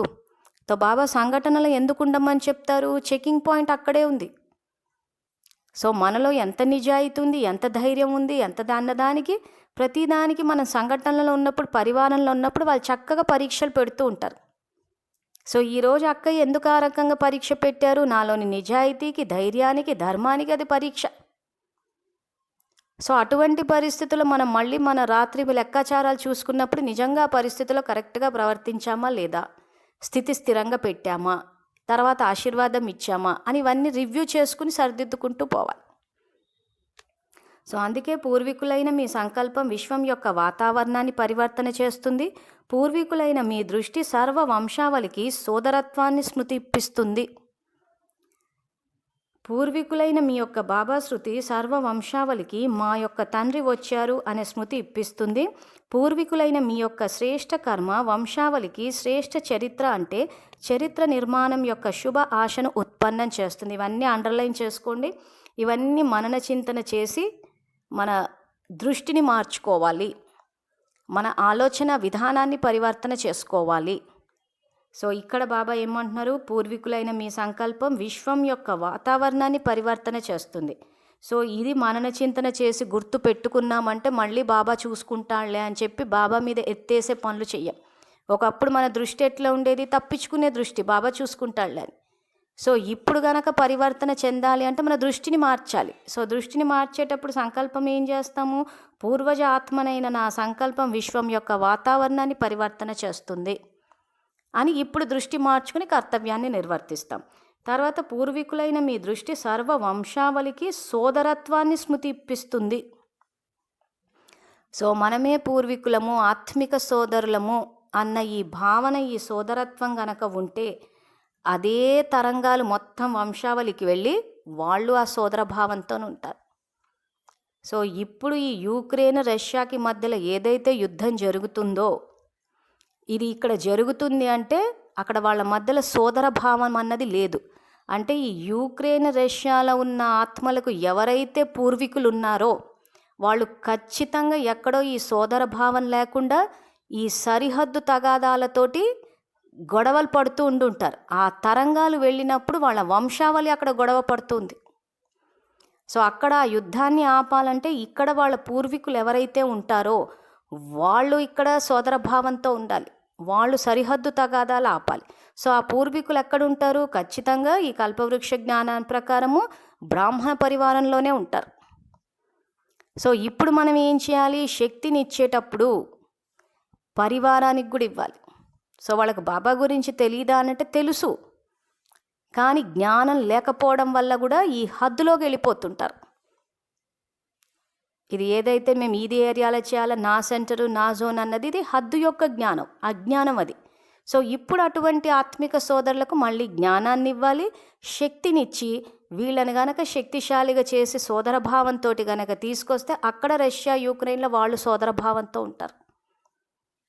సో ఆ కర్తవ్యం మీరు నిర్వర్తించాలి అంటున్నాడు ఇక్కడ. అందుకే పూర్వీకులైన మీ దృష్టి సర్వ వంశావళికి సోదరత్వాన్ని స్మృతి ఇప్పిస్తుంది.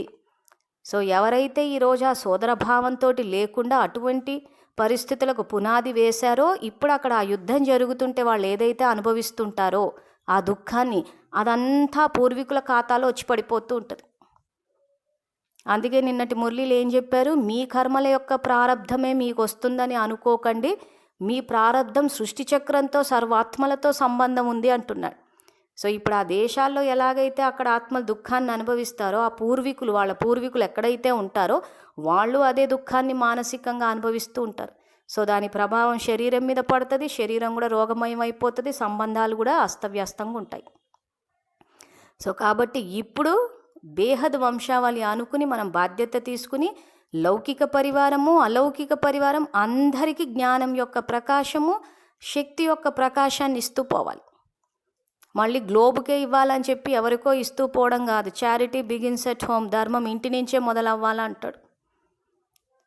సో మన కుటుంబ సభ్యం మనకి మనం శక్తితోటి నింపుకుని మన కుటుంబ సభ్యులు, ఆ తర్వాత అలౌకిక పరివారం అంటే బ్రాహ్మణ పరివారం అందరికీ ఇస్తూ పోతే అప్పుడు కల్పవృక్షం అంతా మళ్ళీ అంటుకట్టి మళ్ళీ నిగనిగలాడుతూ ఉంటుంది. అందుకే దృష్టి సర్వ వంశావళికి సోదరత్వాన్ని స్మృతి ఇప్పిస్తుంది.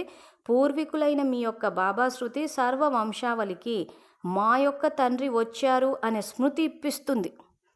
ఈరోజు మనం జ్ఞానం సందేశం ఇవ్వడానికి వెళ్ళినప్పుడు తండ్రి వచ్చారు అన్న విషయాన్ని చెప్తే వినేవాళ్ళు ఆ విషయాన్ని అంగీకరించాలి. ఎప్పుడు అంగీకరించాలి? ఇప్పుడు మనం అంగీకరిస్తే.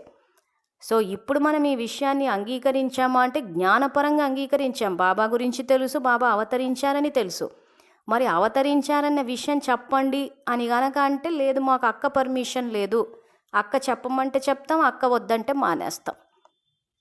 సో ఇక్కడ మరి అప్పుడు శివబాబా శ్రీమంతం ఏమైనట్టు? నిజంగా ఆయనని మన తండ్రిగా అంగీకరిస్తే ఆయన వారసులుగా పిల్లలు తండ్రిని ప్రత్యక్షం చెయ్యాలి. సో ఈరోజు తండ్రి వచ్చారు అని చెప్పమంటున్నాము, మన దైవీ గుణాల ద్వారా తండ్రిని ప్రత్యక్షం చెయ్యము అని అంటున్నామంటే మనం వెళ్ళి తండ్రి అవతరించాడన్న సందేశం ఇవ్వడానికి ధైర్యం చాలదు. ఒకవేళ ఇచ్చినా ఎవరు నమ్మరు. సో అందుకే ఇక్కడ ఏమంటున్నా, పూర్వీకులైన మీ యొక్క శ్రేష్ఠ కర్మ వంశావళికి శ్రేష్ఠ చరిత్ర అంటే చరిత్ర నిర్మాణం యొక్క శుభాషను ఉత్పన్నం చేస్తుంది అంటున్నారు. ఈరోజు ఆ బ్రహ్మబాబా వంశస్థులు ఎవరైతే ఉన్నారో ఖచ్చితంగా ఆయన గురించి తెలుసుకుని ప్రేరణ పొంది ఖచ్చితంగా చరిత్ర నిర్మాణం అంటే ఆయన సమానంగా అవ్వాలన్న ఆ శుభాష వాళ్ళలో ఉత్పన్నం అవుతుంది. ఈరోజు బ్రహ్మబాబా ఫోటో పెట్టుకుని కూడా ఆ రకంగా ఆయన సమానంగా అవ్వాలి అన్న ఆశ మనలో రాలేదు అని అంటే అయితే ఆయన వంశస్థులను అవ్వకపోయి ఉండాలి, లేదా ఇంకా నిద్రపోతూ అని ఉండాలి. సో ఒకవేళ ఇప్పుడు ఏమైనా అటువంటి ఆయన చరిత్ర నిర్మాణం ఎలా చేసుకున్నారో చూసుకుని మనము ఆ రకంగా చెయ్యాలి అనుకుంటే అవకాశం అయితే ఉంది. ఎందుకంటే పాత కల్పవృక్షాన్ని ఎలా సమాప్తి చేయాలన్నది నేర్చుకున్నాము, కొత్తది ఎలా అంటుకట్టుకోవాలో కూడా నేర్చుకున్నాం మనం. సో అందుకే ఇక్కడ బాబా ఈ రకంగా పూర్వీకులైన మీ యొక్క బాబా స్మృతి సర్వ వంశావళికి మా యొక్క తండ్రి వచ్చారనే స్మృతి ఇప్పిస్తుంది. పూర్వీకులైన అంటే ఇప్పుడు పూర్వీకులైన మనం గనక ఆ విషయాన్ని నమ్మి ఆ స్మృతిలో ఉంటే మన మొత్తం వంశావళి అంతా ఆ విషయాన్ని నమ్మి జ్ఞానంలోకి వచ్చేస్తారు. సో ఇక్కడ పూర్వీకులైన మీ యొక్క శ్రేష్ఠ కర్మ వంశావళికి శ్రేష్ఠ చరిత్ర అంటే చరిత్ర నిర్మాణం యొక్క శుభ ఆశను ఉత్పన్నం చేస్తుంది. మనమే ఇక్కడ కూర్చుని మా ఇంట్లో వాళ్ళు చెప్పినా నమ్మరు, బాబాని ఒప్పుకోవట్లేదు, ఇంకా జ్ఞానంలోకి రాలేదు, అవన్నీ వ్యర్థ సంకల్పాలు చేస్తున్నామంటే ఇంకా మన స్థితి వ్యర్థం ఉన్నట్టే. మన స్థితి సమర్థంగా అయితే అప్పుడు దానికి కుటుంబ సభ్యులు ప్రభావితమై వాళ్ళు తండ్రిని ఒప్పుకుంటారు. సో అందరి దృష్టి పూర్వీకులైన మిమ్మల్నే వెతుకుతుంది. ఇప్పుడు బేహద్ స్మృతి స్వరూపంగా అవ్వండి. అప్పుడు హద్దు యొక్క వ్యర్థ విషయాలు స్వతహాగానే సమాప్తి అయిపోతాయి. వృక్షం తలక్రిందులుగా చూపించినప్పుడు బీజంతో పాటు కాండం కూడా పైనే ఉన్నతంగా ఉంది. డైరెక్ట్ బీజం మరియు ముఖ్యమైన 2 ఆకులు త్రిమూర్తి ఆత్మలతో పాటు సమీప సంబంధం కలిగిన ఆత్మలు కాండంలో ఉంటారు. అంటే ఉన్నతమైన స్థితి అయింది. ఈ ఉన్నత స్థితిలోనే ఉంటే హద్దులోని విషయాలు ఎలా అనుభవం అవుతాయి? సో మొట్టమొదటి హద్దు యొక్క విషయం ఏంటి? ఇక్కడ దేహము. సో అది అనుభవం అవ్వటం లేదు అని అంటే ఇక్కడ మనము బాబా చెప్పినట్టు ముఖ్య 2 ఆర్కులు త్రిమూర్తి ఆత్మలతో పాటు సమీప ఆత్మలతో కాండంలో ఉంటారు. సో మనం కాండంలో లేమని అర్థం.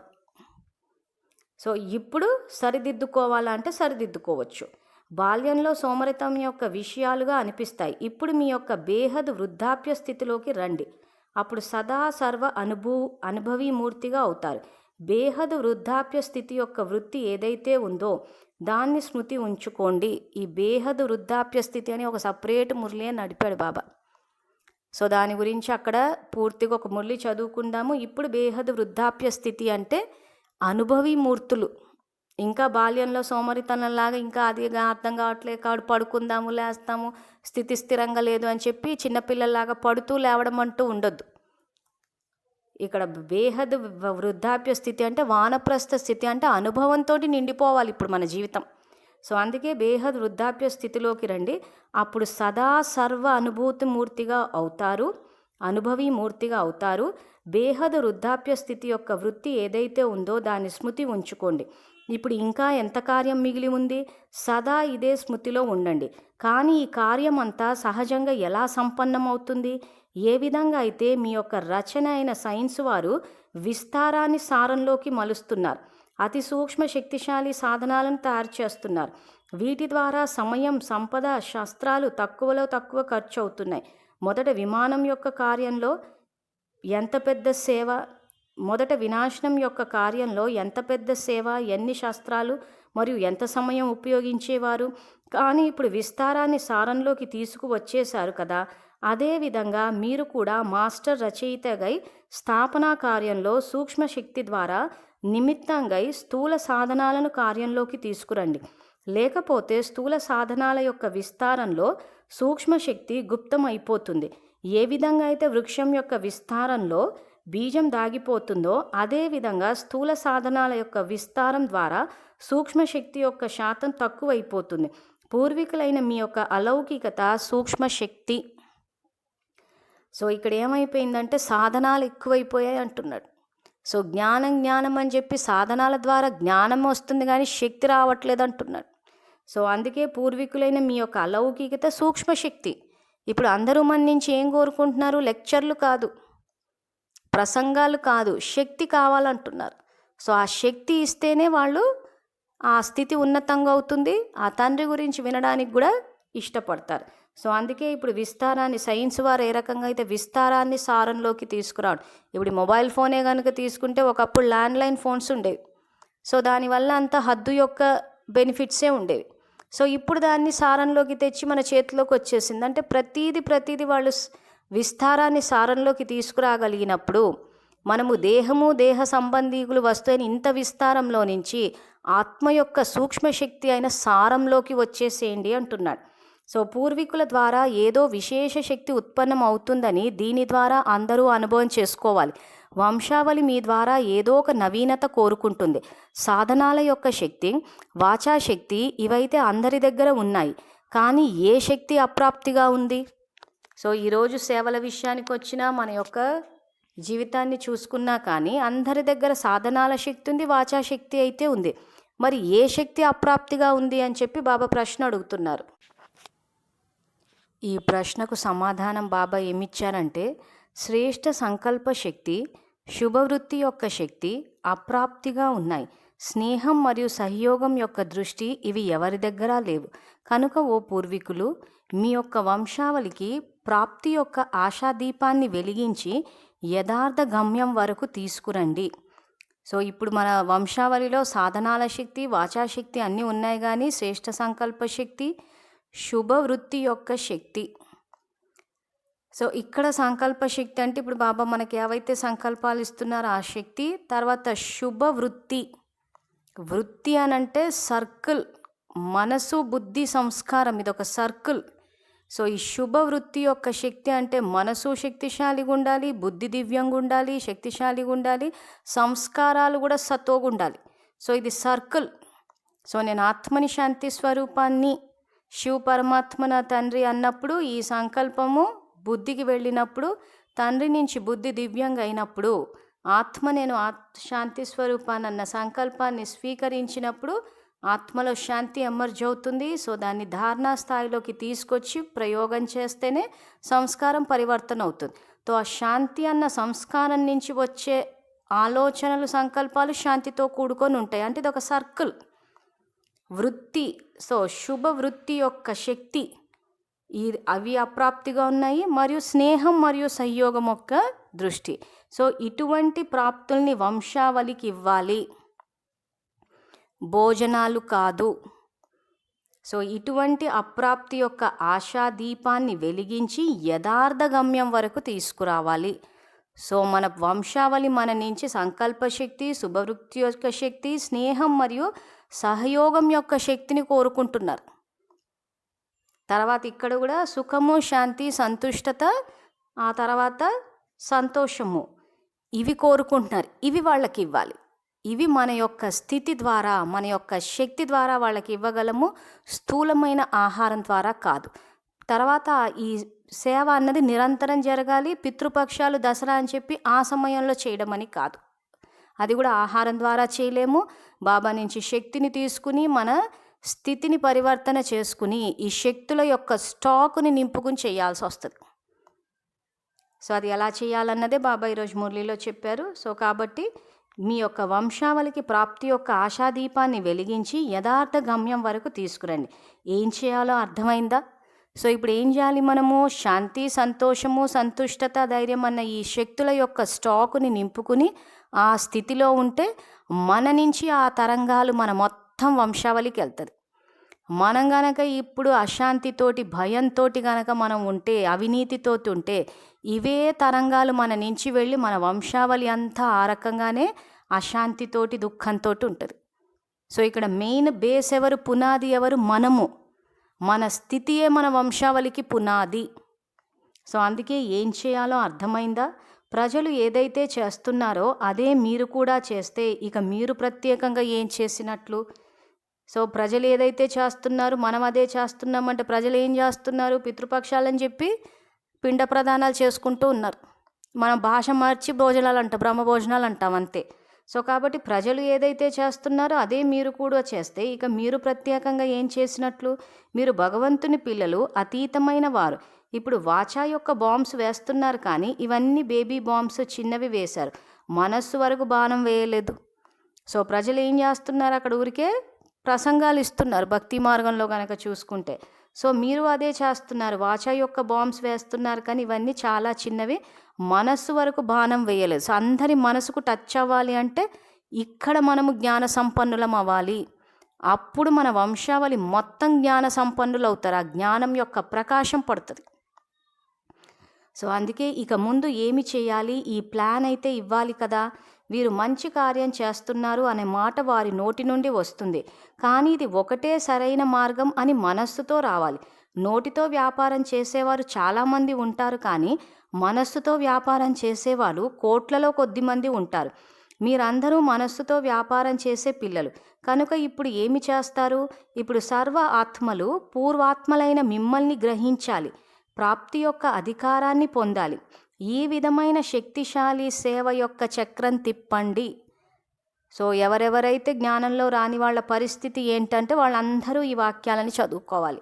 సో ఇక్కడ ఏమంటున్నారు? సర్వ ఆత్మలు పూర్వాత్మలైన మిమ్మల్ని గ్రహించాలి, ప్రాప్తి యొక్క అధికారాన్ని పొందాలి, ఈ విధమైన శక్తిశాలి సేవ చెయ్యండి అంటున్నాడు. శక్తిశాలి సేవ యొక్క చక్రం తిప్పండి అంటున్నాడు. ఏదో విన్నాం, మంచిగా విన్నాం అనడానికి బదులు ఏదో లభించింది అనే అనుభవం చేసుకోవాలి. మంచిగా చెప్తున్నారని కాదు, మంచిగా తయారు చేస్తున్నారు అని అనాలి. తక్కువ ఖర్చు, తక్కువ శక్తి, తక్కువ సమయం, ఈ విధి ద్వారా సిద్ధి స్వరూపంగా అవ్వండి. సో ఇప్పుడు పూర్వీకులము అయిన మన యొక్క కర్తవ్యం ఏంటా అన్నది బాబా చెప్పారు. దాన్ని ఎలా ప్రాక్టికల్కి తేవాలో కూడా చెప్పాను. ఇప్పుడు మనం మనన చింతన చేద్దాం. ఇందాక ఏవైతే అండర్లైన్ చేయించానో ఇక్కడ కూడా శ్రేష్ఠ సంకల్ప శక్తి, శుభవృత్తి, ఈ పేజ్ నెంబర్ 303లో పైనుంచి 3వ లైన్ నుంచి ఇక్కడ మనవస్సు వరకు బాణం వేయలేదన్న వరకు అండర్లైన్ చేసుకోండి. సో ఇవన్నీ కలుపుకుని చదివితే మనకు పాఠం యొక్క సారం అర్థమవుతుంది. ఆ తర్వాత పూర్వీకుల మన కర్తవ్యాన్ని ముందుగా మన దృష్టి మార్చాలి. సంకల్ప స్థాయిలో మన ఆలోచన విధానాన్ని పరివర్తన చేస్తే ఆ తర్వాత సహజంగానే వాచా మరియు కర్మనా స్థాయిలో పూర్వీకుల స్థితిలో, పూజ్య స్థితిలో శ్రేష్ఠ కర్మలు ఆచరించగలుగుతాం. సో అందుకే ఇక్కడ చివరిగా నలువైపులా ఉన్నటువంటి పూర్వ ఆత్మలందరికీ, సదా సర్వుల యొక్క ఆశలను సదాకాలికంగా పూర్తి చేసేవారికి. సో ఇక్కడ అందరి ఆత్మలకి, సర్వులకు ఆశలను మనమే సదాకాలికంగా పూర్తి చేయాలి అంటున్నాడు. అప్రాప్తి ఆత్మలకు ప్రాప్తి యొక్క బిందువుని అనుభవం చేయించేవారికి. సో వాళ్ళు బాబాకి కనెక్ట్ అవ్వట్లేదు కాబట్టి పూర్వీకులైన మనమే వాళ్ళకి ప్రాప్తి యొక్క బిందువుని, ఏం ప్రాప్తులు ఇవ్వమని చెప్పారు వాళ్ళ మురిలో? శ్రేష్ఠ సంకల్ప శక్తి, శుభవృత్తి యొక్క శక్తి, స్నేహము, సంయోగము, సుఖము, శాంతి, సంతుష్టత, ఇవన్నీ ఇవ్వాలని చెప్పారు. సో ఆ ప్రాప్తులన్నిటిని మనం అనుభవం చేయించాలి. సర్వులను అనేక మార్గాల నుండి విడిపించి ఒకే మార్గంలోకి తీసుకువచ్చే వారికి. సో అందరినీ ఒకటే మార్గం ఏదైతే ఉందో ఈ జ్ఞాన మార్గము, రాజమార్గం ఉందే ఉంది. ఈ మార్గంలోకి తీసుకురావాలి కానీ మనం మళ్ళీ వేరే మార్గాల్లోకి వెళ్ళిపోకూడదు. బాబా చెప్పిన జ్ఞానాన్ని పక్కన పెట్టి వాళ్ళు చెప్పారు వీళ్ళు చెప్పారని చెప్పేసి వేరే మార్గాల్లోకి వెళ్ళిపోతే సృష్టి వృక్షంలో మళ్ళీ ఎక్కడో వేరే ధర్మాల్లోకి వెళ్ళిపోతాము, కల్పమంతా ప్రాప్తుల్ని పోగొట్టుకుంటాం. సో అందుకే సర్వులను అనేక మార్గాల నుండి విడిపించి ఒకే మార్గంలోకి తీసుకువచ్చే వారికి, ఈ విధంగా సర్వ ఆత్మలకు మూలాధారమైన వారికి, సదా సర్వ ఆత్మలను ఒకే బాబా యొక్క అధికారిగా చేసేవారికి, ఈ విధమైన శ్రేష్ఠ పూర్వీకులకు బాబ్దాదా యొక్క ప్రియ స్మృతులు మరియు నమస్తే. సో ఇక్కడ మనం కూడా గౌరవ భావంతో బాబాకి తిరిగి నమస్తే పెట్టాలి. సో నమస్తే పెట్టడము అంటే అది వాక్కు ద్వారా కాదు, బాబా చెప్పిన జ్ఞానాన్ని ప్రాక్టికల్ లైఫ్లోకి తీసుకువచ్చి బాబాని ప్రత్యక్షం చేయడమే మనము నిజంగా ఆయనకు పెట్టే నమస్కారం. ఆ చెప్పిన విషయాన్ని ప్రాక్టికల్కి తెచ్చి బాబాని ప్రత్యక్షం చేయగలిగినదే మనం బాబాకి ఇవ్వగలిగిన నిజమైన గౌరవము, నిజమైన నమస్తే. సో ఇప్పుడు దీని తర్వాత ఇప్పుడు బాబా చెప్పిన మురళిలో నుంచి జ్ఞాన రత్నాలను తీసుకుని బుద్ధిలో ఫిట్ చేసుకుందాము, మనన చింతన చేద్దాము. సంకల్పాలు కొంచెం పెద్దగా ఉంటవి, బైహార్ట్ కంఠస్థం చేయమని కాదు, ఇక్కడ అవగాహన అన్నది పెరగాలి. మేము పూర్వీకులము, ఇది మా కర్తవ్యము. సో ఆ కర్తవ్యంలో ఏం జరగాలి అన్నది మళ్ళీ మళ్ళీ ఆలోచిస్తే ఆ అవగాహన అన్నది పెరుగుతుంది, వ్యర్థం అన్నది పోతుంది, సమర్థ స్థితి వస్తుంది. మన స్థితి సమర్థంగా ఉంటే మన వంశావళి అంతా సమర్థంగా ఉంటుంది. మనం వ్యర్థ సంకల్పాలు చేస్తే వంశావళి కూడా వ్యర్థ సంకల్పాలు చేస్తారు, అవే తిరిగి మనకు వస్తుంది. ఆ తర్వాత జ్ఞానం అర్థమవుతుంది కానీ ప్రాక్టికల్కి తేలేకపోతాం. సో ఇప్పుడు మన స్థితిని సమర్థంగా చెయ్యాలి అంటే సంకల్పాలను మనన చింతన చెయ్యాలి. సో ఇక్కడ ఈ సంకల్పాలను ఇప్పుడు నేను చదువుతాను. తర్వాత ఇక్కడ ఇది ఏదైతే కల్పవృక్ష ఈ వీడియోలో యూట్యూబ్ చూసే వాళ్ళంతా ఈ కల్పవృక్ష జ్ఞానం ధారణ చేసే విధి అన్న దాని పక్కన ఒక చిన్న ఆరో మార్క్ ఉంది. దాన్ని గనక మీరు తాకితే డిస్క్రిప్షన్ బాక్స్ అంటే ఈ సంకల్పాలు కిందనే మీకు కనిపిస్తాయి. సో ఎక్కడ టచ్ చేయాలా అని చెప్పి ఇక్కడ స్క్రీన్ మీద కూడా ఎరుపు రంగుతోటి రౌండ్ ఆఫ్ చేసి చుట్టు చూపిస్తున్నాము. అక్కడ టచ్ చేయండి, తాకండి. తాకితే మీకు కింద ఈ సంకల్పాలు వచ్చేస్తాయి. సో వీలైతే రాసుకోండి, రాసుకుంటే కూడా గుర్తుంటాయి. లేదు అప్పటికప్పుడు ఒకసారి చేస్తామంటే అక్కడ కూడా చూసుకోవచ్చు. లేదు అంటే సమర్థ సంకల్పాలన్న వాట్సాప్ గ్రూప్లో కూడా వేస్తాం. మీకు ఎక్కడ సౌకర్యంగా ఉంటే అక్కడ చూసుకుని మనన చింతన చేయండి.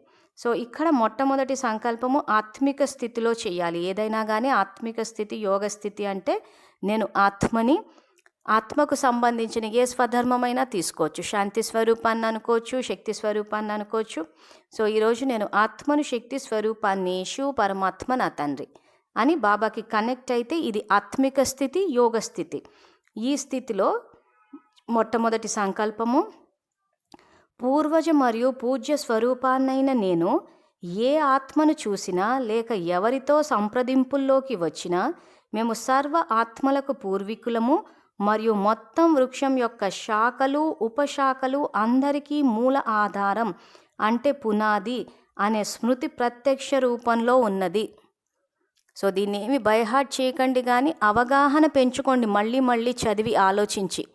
ఈ సంకల్పాన్ని మనన చింతన చేసిన తర్వాత మళ్ళీ ఎవరిని చూసినా వీళ్ళు జ్ఞానంలో లేరు, వీళ్ళు మన బాబా పిల్లలేనా, వీళ్ళు మన పార్టీయా వేరే పార్టీయా అని చెప్పి ఆలోచించాము అని అంటే మళ్ళీ వ్యర్థం వస్తుంది, శక్తి తగ్గిపోతుంది. సో అందుకే మొత్తము శాఖలు, ఉపశాఖలు అందరికీ మూలాధారం అంటే పునాది అనే స్మృతి ప్రత్యక్షంలో ఉన్నది. ఒకప్పుడు స్మృతి ప్రత్యక్షంలో లేదు, మనకి జ్ఞానపరమైన కొంత ఇది ఉండే కానీ సర్వాత్మలకు తండ్రి శివ పరమాత్మ అన్నాం కానీ ఎక్కడ ప్రాక్టికల్ లైఫ్లోకి రాలేదు. ఇప్పుడు మన దృష్టికోణాన్ని మారుస్తున్నాం మనన చింతన ద్వారా.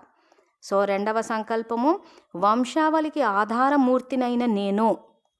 సో నా వంశావళికి నేనే ఆధారమూర్తిని కాబట్టి సర్వాత్మలకి మాస్టర్ దాత, వరదాతనై సత్యమైన శాంతి, సుఖం, సంతోషం మరియు సంతుష్టత యొక్క ప్రాప్తులను అనుభవం చేయించాను. సో ఏ రకంగా అనుభవం చేయిస్తాం ఇవన్నీ? ఆ స్టాకుని నింపుకుంటాం మనం. సో బాబాతోటి యోగం చేసినప్పుడు ఆత్మలోకి స్టాక్ వస్తుంది. ఆ వచ్చిన తర్వాత మీరు దాని ధారణ స్థాయిలోకి తీసుకువస్తేనే ఆ శక్తి, ఆ స్టాక్ మనలో నిండుతుంది. అప్పుడు మనము ఆ స్థితిలో ఉన్నప్పుడు స్వతహాగానే మన నుంచే వెళ్ళిపోతాయి. అసలు ప్రత్యేకంగా కూర్చుని మళ్ళీ నాలో నుంచి శాంతి, ఇందాక చెప్పినట్టు శాంతి లేకుండా, స్నేహం లేకుండా నాలో నుంచి శాంతి, స్నేహం అంటే ఎలాగూ పోవు. ఈరోజు మన వైపు నుంచి అశాంతి, భయము, ఆందోళన, అజ్ఞానము, బలహీన సంకల్పాలు ఇవన్నీ వెళ్ళాయంటే మనమేం ప్రత్యేకంగా సమయాన్ని కేటాయించి చేయలేదు, సహజంగా చేసాం. ఈరోజు భయాన్ని వృక్షమంతా భయంతో నింపేశాము అని అంటే మనం ప్రతిదానికి భయపడుతూ పోయాం. సో దానికి అభ్యాసం అంటూ ఏం చేయలేదు. వ్యర్థ సంకల్పాలు చేసాం, భయం వచ్చేసింది. సమర్థ సంకల్పాలు చేస్తాం, ధైర్యం వస్తుంది. అప్పుడు మొత్తం వంశావళి అంతా ధైర్యంతో నిండిపోతుంది. ప్రతి వంశావళిలో ఉన్న ప్రతి ఆత్మ ధైర్యాన్ని అనుభవం చేసుకుంటుంది. సో అది ఎప్పుడు వస్తుంది? మనము జ్ఞానాన్ని తెలుసుకుని యోగం చేసుకుని బాబా తోడుగున్నారని బాబా మాట విని బాబా నాకు తోడుగా ఉన్నారన్న విషయాన్ని నిజంగా నమ్మితే భయం కాదు అసలు. సో అందుకే ఇలా ఒక్కొక్క పాయింట్ని ధారణ స్థాయిలోకి తీసుకొస్తే అప్పుడు మన స్థితి స్థిరంగా ఉంటుంది. మన మొత్తం వంశావళి అంతా, బేహద్ వంశావళి అంతా శక్తిశాలిగా అవుతుంది. అన్ని ప్రాప్తులు అనుభవం చేసుకుంటారు. తర్వాత పూర్వజ మరియు పూజ్య స్వరూపాన్నైన నేను.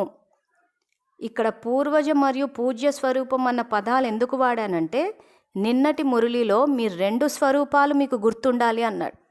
పూర్వజ మరియు పూజ్య స్థితి. సో ఆ 2 స్వరూపాలు గుర్తుండే మన సబ్జెక్ట్ అంతా కంటిన్యూటీ పెట్టి చదువుకుంటున్నాం కాబట్టి ఇక్కడ ఆ 2 పదాలని ఇక్కడ వాడాను. సో కాబట్టి పూర్వజ మరియు పూజ్య స్వరూపాన్నైన నేను అమరజ్యోతి అయి సర్వ ఆత్మలను అంధకారం నుండి గమ్యానికి తీసుకువచ్చాను.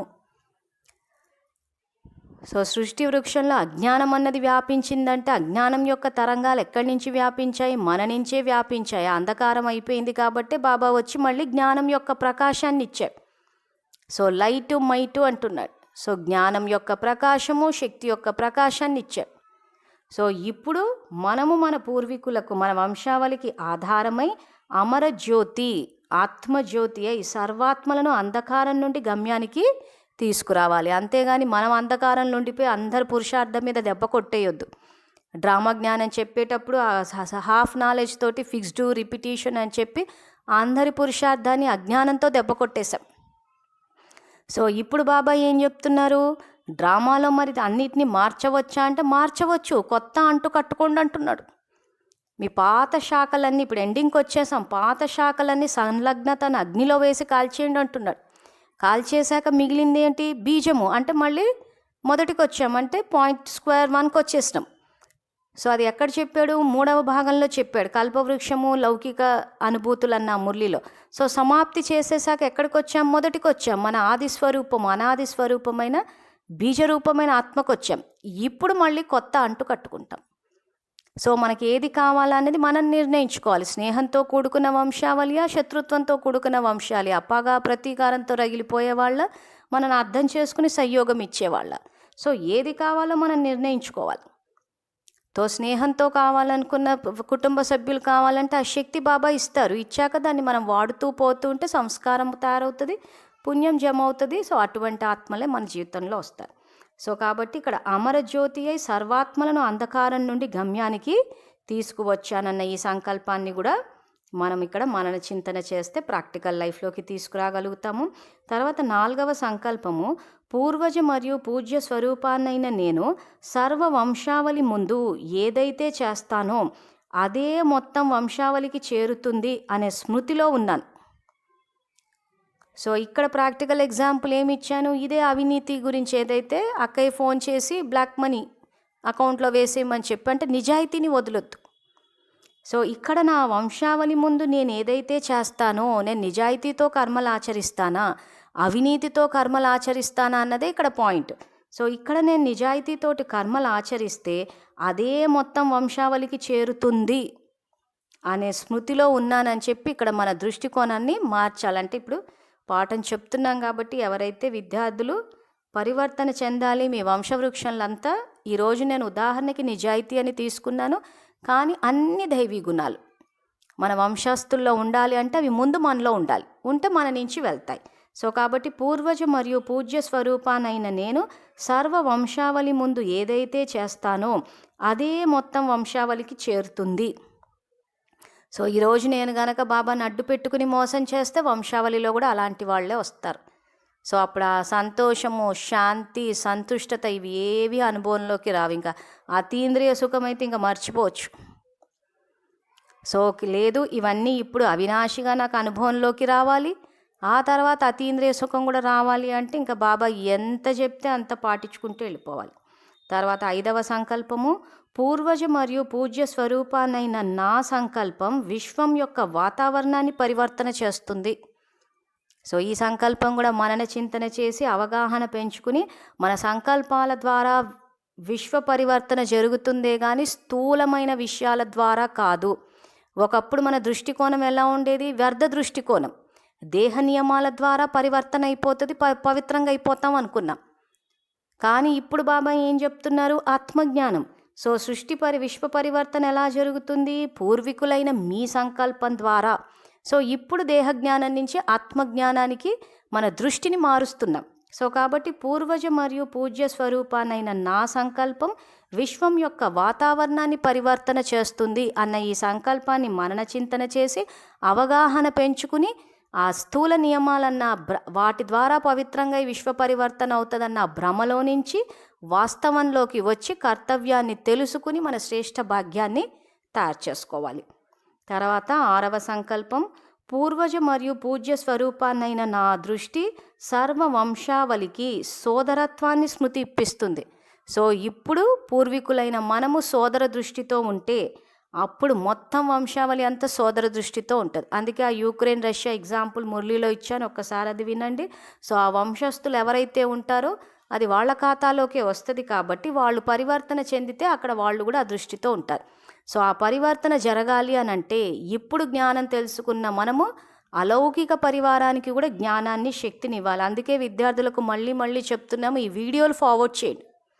భయపడొద్దు, ప్రత్యేకంగా వెళ్ళి సెంట్రక్కయ్యకి చెప్పి మరీ ఇచ్చి వినండి అని చెప్పండి. ఇంకా ఇలాంటి వీడియోలు ఆపి జ్ఞానాన్ని బయటికి రాకుండా అటువంటి పాపకార్యాలు చేయొద్దని చెప్పండి. వాళ్ళు మన తండ్రి పిల్లలే. మన కంటెదురుగా జ్ఞానం బయటికి, జ్ఞానం యొక్క ప్రకాశం రాకుండా ఆపుతుంటే మనం వాళ్ళకి చెప్పి వాళ్ళ చేత సేవలు చేయించాలి. అంతేగాని వాళ్ళు వద్దన్నారా అని చెప్పి మనం ఆగిపోయి మన పురుషార్థాన్ని దెబ్బ కొట్టేసుకుని మనం పుణ్యం జమ చేసుకోకపోతే, ఇప్పుడు వాళ్ళు జ్ఞానాన్ని బయటికి తేలేదని మనము తేకుండా ఉంటే వాళ్ళ పురుషార్థం మన పురుషార్థం సమానంగా ఉంటే అంత ఒక వంశావళిలోకే వస్తాం కదా. సో ఇక్కడ మనం రావాల్సిన వంశావళి ఏంటి? బ్రహ్మబాబా వంశావళి.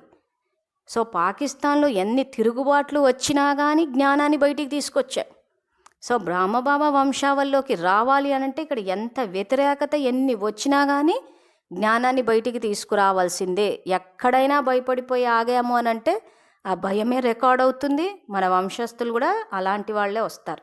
సో కాబట్టి పూర్వజ మరియు పూజ్య స్వరూపాన్నైన నా యొక్క బాబా స్మృతి సర్వ వంశావళికి మా తండ్రి వచ్చారనే స్మృతి ఇప్పిస్తుంది. సో ముందు మనం ఆ స్మృతిలో మనం ఆ విషయం గుర్తుపెట్టుకోవాలి. మనకి నిజంగా చెప్పాలంటే గుర్తుంది ఆయన అవతరించారని చెప్పి, కానీ మరి ఆ విషయం చెప్పడానికి ధైర్యం చేస్తున్నామా లేదా అన్నదే పాయింట్. లేదా అందరూ నమ్ముతారో లేదో అని మనము సందేహిస్తున్నామంటే మనం ఇంకా ఆ విషయాన్ని పూర్తిగా మనమే నమ్మట్లేదని అర్థం. సో కాబట్టి ఇక్కడ పూర్వజ మరియు పూజ్య స్వరూపాన్నైన నా యొక్క బాబా స్మృతి సర్వ వంశావళికి మా తండ్రి వచ్చారు అనే స్మృతి ఇప్పిస్తుంది. సో కుటుంబ సభ్యులు ఇంకా జ్ఞానంలోకి రాలేదు అని అంటే ఎక్కడో మనమే ఇంకా చెప్పాలా వద్దా ఏంటా అని చెప్పి మన స్థితి అటు ఇటు అవుతుందని అర్థం. సో 8వ సంకల్పం ఇక్కడ, పూర్వజ మరియు పూజ్య స్వరూపాన్నైన నా యొక్క శ్రేష్ఠ కర్మ వంశావళికి శ్రేష్ఠ చరిత్ర అంటే చరిత్ర నిర్మాణం యొక్క శుభ ఆశను ఉత్పన్నం చేసింది. ఇందాక అందుకే బ్రహ్మబాబా ఉదాహరణ ఇచ్చాను. ఒక్కసారి వీడియోని రివైండ్ చేసుకుని దీనికి ఇక్కడ ఎక్స్ప్లెనేషన్ ఏమి ఇచ్చానో వినండి. సో బ్రహ్మబాబా ఏ రకంగా అయితే చరిత్ర నిర్మాణం చేసుకున్నారో ఆ చరిత్ర విన్నప్పుడు మనకు కూడా ప్రేరణ రావాలి. సో అలా మనం ఎప్పుడైతే ప్రేరణ పొంది బ్రహ్మబాబా సమానంగా చరిత్ర నిర్మాణం చేసుకుంటామో మన వంశావళి అంతా చేసుకుంటుంది. నా బేహద్ వంశావళికి నా శ్రేష్ఠ సంకల్ప శక్తి, శుభవృత్తి యొక్క శక్తి, స్నేహ శక్తి మరియు సహయోగ శక్తి ప్రాప్తుల యొక్క ఆశాదీపాన్ని వెలిగించి యథార్థ గమ్యం వరకు తీసుకొచ్చాను. సో వాళ్ళని గమ్యానికి చేర్చాలంటే ఇప్పుడు సంసారం అన్న సాగరంలో అలల్లో కొట్టుమిట్టాడుతున్నారు. అజ్ఞానమన్న అంధకారంలో అడుగులు తడబడి దుఃఖాన్ని అనుభవిస్తున్నారు. సో ఇప్పుడు వాళ్ళకు కావాల్సిన శ్రేష్ఠ సంకల్ప శక్తి, శుభవృత్తి యొక్క శక్తి, స్నేహశక్తి, సహయోగ శక్తి యొక్క ప్రాప్తుల యొక్క ఆశాదీపాన్ని వెలిగించి యథార్థ గమ్యం వరకు తీసుకొచ్చారు. సో ఇక్కడ ఈ సంకల్పాలను కదా, ఈ వీడియోని యాక్చువల్గా ఈ సంకల్పాలని అసలు ఏదైతే ఎక్స్ప్లెయిన్ చేశానో అది గనక అర్థం చేసుకుంటే ఇవి కూడా అవగాహనలోకి ఈజీగా వచ్చేస్తాయి. తో మనన చింతన అంటే కూర్చుని కంఠస్థం చేయడమో బైహార్ట్ చేసుకోవడమే కాదు, మళ్ళీ మళ్ళీ ఆలోచించి అవగాహన పెంచుకోవడం. ఆ అవగాహన పెంచుకున్నప్పుడు మన స్థితి పెరుగుతుంది, కర్తవ్యం అన్నది సహజంగా వచ్చేస్తుంది. సో ఈ కల్పవృక్ష జ్ఞానానికి సంబంధించి ఏమైనా జ్ఞాన చర్చల కోసమైనా సందేహాల కోసమైనా నన్ను సంప్రదించగలరు. నా పేరు మంజుల, నేను హైదరాబాద్లో ఉంటాను. నా కాంటాక్ట్ నంబర్ 9866187805.